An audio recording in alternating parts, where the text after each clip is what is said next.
मैं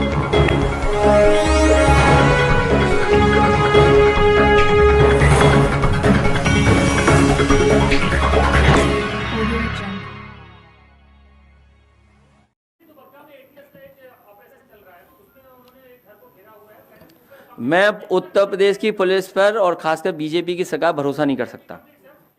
आज समाजवादी पार्टी के मुखिया अखिलेश यादव ने एक रिएक्शन दिया है दो आतंकवादियों की गिरफ्तारी का।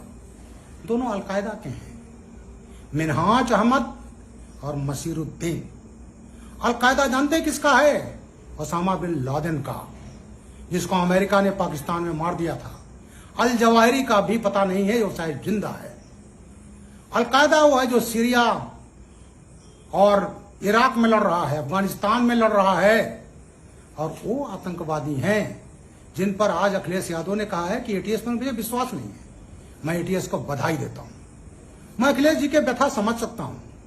वोट बैंक की राजनीति की तरह यह पार्टी हमेशा जिहादियों के साथ रही है।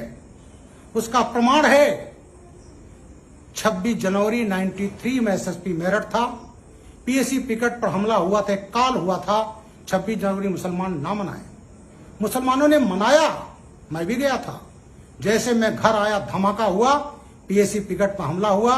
गाजियाबाद 41 बटालियन के हवलदार शर्मा मारे गए, कई लोग घायल हुए, दंगा होते होते बचा।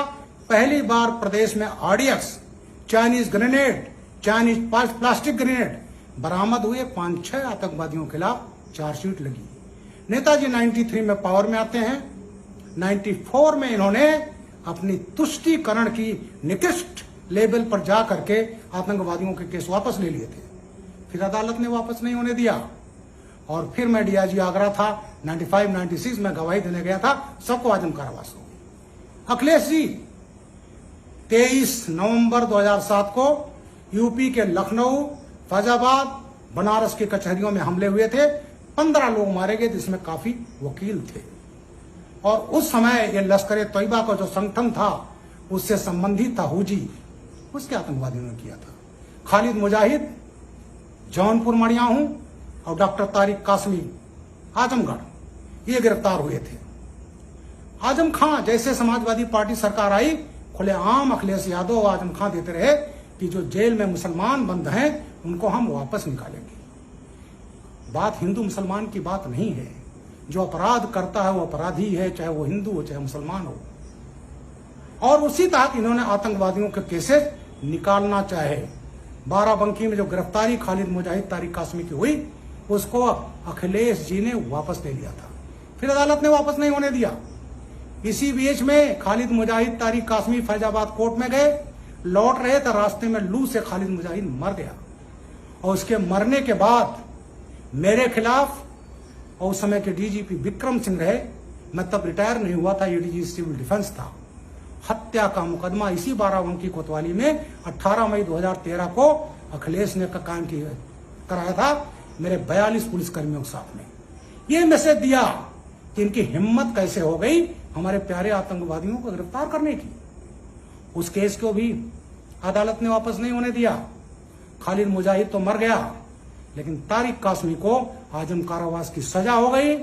लखनऊ ब्लास्ट में हो गई, अयोध्या जो कचहरी में हुआ था उसमें ब्लास्ट हो गई, और गोरखपुर में इन्होंने मई में ब्लास्ट किया था 2007 में, उसमें भी आजम कारावास की सजा हुई।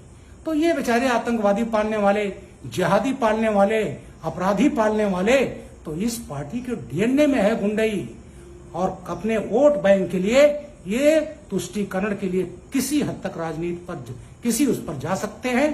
PFI, popular front of India, सभी जानते हैं। लखनऊ में जो सीए पर बवाल हुआ, दिल्ली में हुआ, मेरठ में हुआ, उन सब जगहों पर इन लोगों ने बवाल किए। पीएफआई उसके पीछे थी, उसका पॉलिटिकल संगठन था। वो 2012 में वो भी चुनाव लड़ रहा था, बैंड नहीं है, और अखिलेश जी के फेवर में बैठ गया था। और वही पीएफआई, जितने बड़ी बड़ी घटनाएं हुई, इन सबका संबंध आतंकवादियों से है।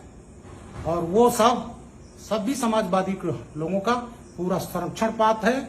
2012 से 17 अखिलेश सरकार रही उत्तर प्रदेश में, और यहां आतंकवादी दिल्ली स्पेशल पुलिस ले जाती थी, एनआईए ले जाती थी, लेकिन इनके कार्यकाल में कोई भी आतंकवादी, अरे जब डीजी के खिलाफ मुकदमा कायम करोगे, रिटायर्ड डीजी के खिलाफ करोगे, एसपी के खिलाफ करोगे, तो किस इंस्पेक्टर, किस मातहत की हिम्मत है कि वो आतंकवादियों के खिलाफ मुकदमा करे।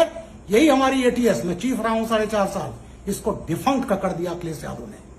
और आज जो है जब एक बहुत अच्छा काम हुआ है तो माननीय अखिलेश यादव जी कह रहे हैं अपनी वोट बैंक, अपने वोट को तुष्ट करने के लिए हमें विश्वास नहीं है, शर्म आनी चाहिए।